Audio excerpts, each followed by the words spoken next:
Mga kapatid, pabiktim lang daw ang Pilipinas. Pabiktima lang, tayo naman daw talaga nangunguna. Matapos natin silang i-provoke kapag sila ay gumante, winatarkanon tayo ngayon ang umaastang biktima at iiyak-iyak. Well, pag-usapan natin to mga tol, samahan ninyo ako. I'm just a young nigga chillin' on a block. First time I seen ice was a Alright, welcome ulit sa ating bagong video reaction, review, commentary, opinion, criticism at kung ano-ano pa. Bago natin to simulan, syempre huwag niyong kalimutan mag-subscribe. Click niyo na rin ang notification bell para ma-notify kayo whenever na may mga bago tayong reaction video tulad nito. At kung ikaw naman ay nanonood sa ating Facebook page, syempre huwag niyo rin kalimutan mag-follow and like. Nasa 123,000 na tayo. Grabe, araw-araw nadadagdagan tayo ng mga bago nating kaibigan, mga Pilipinong nabubuksan na ang diwa sa usapin ng ating pinaglalabang soberanya, itong West Philippine Sea mga tol. So ito tatalakayin natin ngayon. Ayon dito mga kapatid, no? Mula rito sa, I believe Chinese page to, itong China Xinhua News. Merong cartoon. Pinanood ko to kanina ng bahagya eh.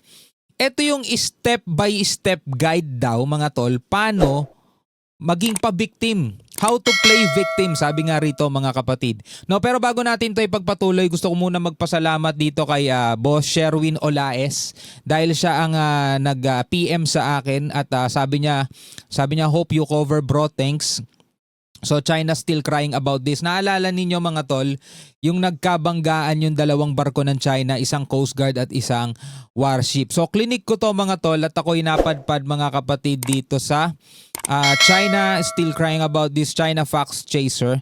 So ito'y isang video kung saan tinatalakay nila mga kapatid yung about nga doon sa ginigiit ng China ng 9-dash line kung saan ay pag-aari daw nila yung kabuuan ng South China Sea, no? Pero mamaya talakayin natin naman ito mga tol. Etong cartoon na to. No, etong cartoon na to na mamaya tingnan nyo, makikita ninyo mga kapatid kung paano nila binabago ang senaryo, kung paano nila binabaliktad ang lahat ng mga pangyayari sa pamamagitan nitong cartoon na to. Ito ay AI cartoon, no? So bago yan mga kapatid, panoorin muna natin ng bahagya etong China Fact Chaser. Yan, China still crying about this.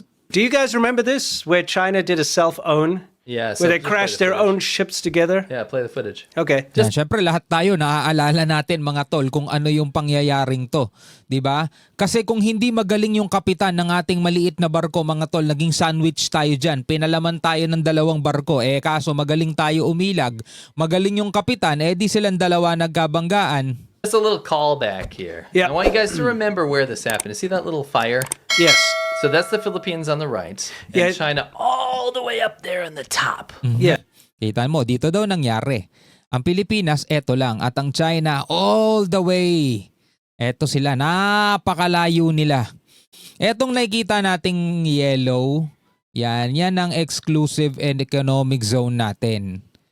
Yan, batay din yan mga tol sa UNCLOS. Well, nagkaroon ng overlap syempre dito sa Taiwan, nagkakaroon ng overlap dyan at saka sa iba pang mga kapitbahay natin. Pero nagkakaroon naman tayo mga tol na maayos na usapan para malutas etong dispute na to. Unlike dito sa ginagawa ng ating isang kapitbahay kung saan hindi lang basta overlap ang ginawa nila ginuhitan nila ng 9-dash line etong halos kabuuan ng buong karagatan na to mga tol. Okay. So where that little fire happened is where two Chinese ships collided in pursuit of a Filipino ship that Yeah. was in its own waters. So for those of you who maybe can't see so well, there's a yellow dotted line, Yeah, that's the Philippines territory. and that is the Philippines territory, right? Yes. And that is internationally recognized, by the way. Internationally recognized, sabi niyang ganun. Okay. It is. Then you have the red dashed line thing, 9-dash line. which is China's own claim, which is not internationally made up. recognized. It's Which internationally recognized. made It's up. literally made up. They Made up. They said we found an ancient map that says this belongs to That's us. not how the law works. No. you can't do that, because if that was the case, you know, being of British heritage myself, I could go and say, I found this old map of the British Empire, so now India Yeah. belongs to me. Yes, it makes no belongs sense. to England. Yeah. This place belongs, that place, the entire world belongs to England. Yeah, so they illegally chased a Filipino ship Yes. in its own territory, and then crashed into themselves. Yes, it's the Just to most remember. stupid thing ever. There's a reason we're showing you this. Yes. So just remember this. Alam niyo may punto di ba? Hindi mo pwedeng sabihin na kahit kanino man na ay nakakita ako ng napakatandang mapa na sinasabi ng amin to. So amin to. Di ba hindi mo pwede basta-basta i-claim. Di ba? Yung mga ganong mga bagay. This is from the Australian, but this is courtesy of the PCG, so Filipino Coast Guard. Yeah, so the Filipino Coast Guard patrol boat was there. So the Chinese, in its own water. By the way, take a look at the Chinese water cannon. They were coming to Yes. like basically attack In its own the water. Philippines Coast Guard in their own water. That is the Chinese ship chasing a Filipino Coast Guard off its own coast. Yes, off in of the Philippines, coast. in Filipino waters. Yes. In Filipino waters. Ayan na yung ayan na yung water cannon nila mga tol. Oh. 'Di ba? Naka-ready na 'di ba? Kaya yung Coast Guard natin tumatakbo. Hinahabol nila mga tol. Just you guys gotta drill this So- home before you see what the gall that China has. Exactly. has had. It was a Chinese Coast Guard boat, and it was one of their military ships. Both of them chasing this Filipino Again, boat. in their own water. Yes, in Filipino waters. Just so you remember. Yeah. So they're like, you know, I'm going to come get you. I'm going to come spray you. I'm going to attack you in your own territory. This is basically the gist of it. Oh, look at me. I'm a Chinese Coast Guard boat. I'm making sure we destroy the seas. And you know? destroy their sovereign ships in their Yeah. own territory. And then, oops. Ah, crap! That's one of our own Oh, we Chinese crashed. military naval vessels with guns on it. They crashed into their own military ship. Kabanggaan sila. Yeah, they were like, whoops.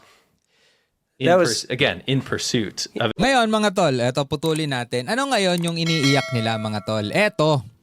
Yan, etong cartoon na to mga tol. No, eto yung mula sa China Xinhua News. No, pakita ko lang sa inyo mga tol ng bahagya, no.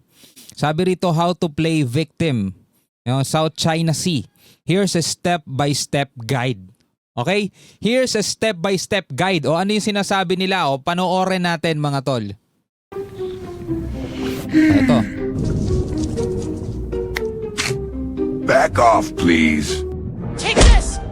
You've crossed the line. My last warning. Help! He's attacking me! Yun na. So lumalabas mga tol, etong turtle, etong sea turtle, sila yan. Higante, malaki. Tapos etong crab, etong Pilipinas. Back off. Giving you warning. So kumbaga, pinoprovoke natin sila, pinopoke natin sila, kinukurot natin sila. Kumbaga tayo unang lumalapit sa kanila mga tol at ginagalaw natin sila. Ayaw nila tayong galawin pero makukulit tayo. Yun ang lumalabas dito sa video na to mga tol. Balikan natin ulit. Sabi, you've crossed the line. You've crossed the line. Ang Pilipinas hindi naman tumatawid sa labas ng exclusive economic zone natin. Sila nga yung nandirito mismo sa ating AEZ Crossed the line. My last warning. Help! He's attacking me! Help! SOS! Now it's your turn. American Eagle mga tol. American Eagle. Tapos naghulog ng media. Naghulog ng media. Somebody help me! Okay, I've got this on record. Rolling. Clearly the big guy is bullying the small one. Oh, the big guy is bullying the small one. Oh, lumalabas. Sila na ngayon yung bully. Tapos tayo na ngayon victim. Pero sa umpisa, tayo yung nanggugulo. Tayo yung gumagawa ng provocation. Diba? Ayon dito sa video yung ginawa nila. Stay with me. Different angle. Got it. Excuse me? He poked me first and pinched me. And it's just water. Now the big guy has gone totally. Excuse me, he poked me first. He pinched me, 'di ba? Siya ang unang-unang gumalaw sa kanya, 'di ba? Kinurot daw siya, mga kapatid, pinoke daw siya. It's just water, sabing ganon. Ayun yung pang-water cannon nila. aggressive. What Totally is all this aggressive. fuss about? You're not supposed to be here! But I've been here since before your great-grandfather was even a bubble. Huh? Oh! Look at them. The fish can't breathe, the shrimp's barely hanging on, and it's your fault. You're polluting the environment. Please, they're dying because of the shell you deliberately left behind last time. It's stinking up the place. I haven't even complained yet. Ang sinasabi niya naman dito, etong tinutukoy niya naman dito mga kapatid, yung shell na iniwan daw natin is kumakatawan doon sa BRP Sierra Madre. Kaya daw namamatay yung isda, kaya daw napupulyot yung water mga tol. Dahil doon sa nabubulok na barkong nandoon. Okay. Polluting the environment. Please, they're dying because of the shell you deliberately left behind last time. It's stinking up the place. I haven't even complained yet. History? Ayan na, mutual defense mga tol. Iuhulog na nitong ano. Haven't even complained yet. History? Rules? Boring! Let's live in the moment and make some waves! Ready?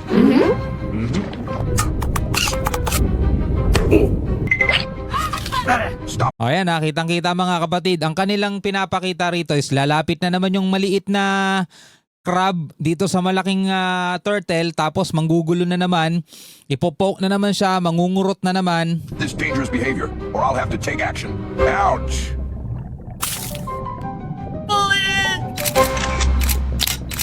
Keep rolling! Keep rolling! Ah, help! He wants to swallow me! Proverbial schoolyard bully. China's been acting more aggressively. Assertive, aggressive behavior in Ayan na, lumalabas na.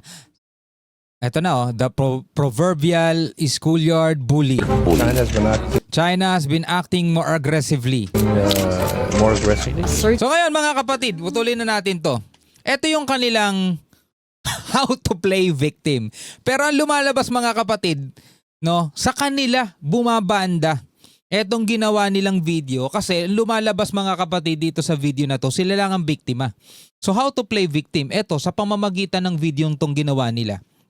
'Di ba? Unang-una mga tol, never tayong lumapit. 'Di ba? Doon sa kanila. Actually, napakalayo nga nila, nasa 800 kilometer, biruin mo. Ang Pilipinas, mga kapatid, hindi tayo tumatawid dito doon sa itinakda ng international law at itinakda ng United Nations Convention on the Law of the Sea, which is pareho nating pinirmahan. Pumirma sila, pumirma tayo, never tayong tumawid beyond that. Diba? Hindi tayo lumalagpas doon sa ating 200 nautical miles. In fact, mga kapatid, 50 nautical miles to 100 nautical miles pa lang mula sa ating baybayin, coastal area, nandoon na yung mga barko nila. Katulad na lamang mga kapatid nung Scarborough Shoal. Nasaan ba Scarborough Shoal? Diba? Nasa 100 plus nautical miles lang yan mga tol, mula rito sa Pilipinas, nandoon na sila. Tapos etong sinasabi ng cartoon mga kapatid na tayo lumalapit, pinopoke natin sila, pinipinch natin sila, tapos binibigyan nila tayo ng warning mga tol. Imagine that.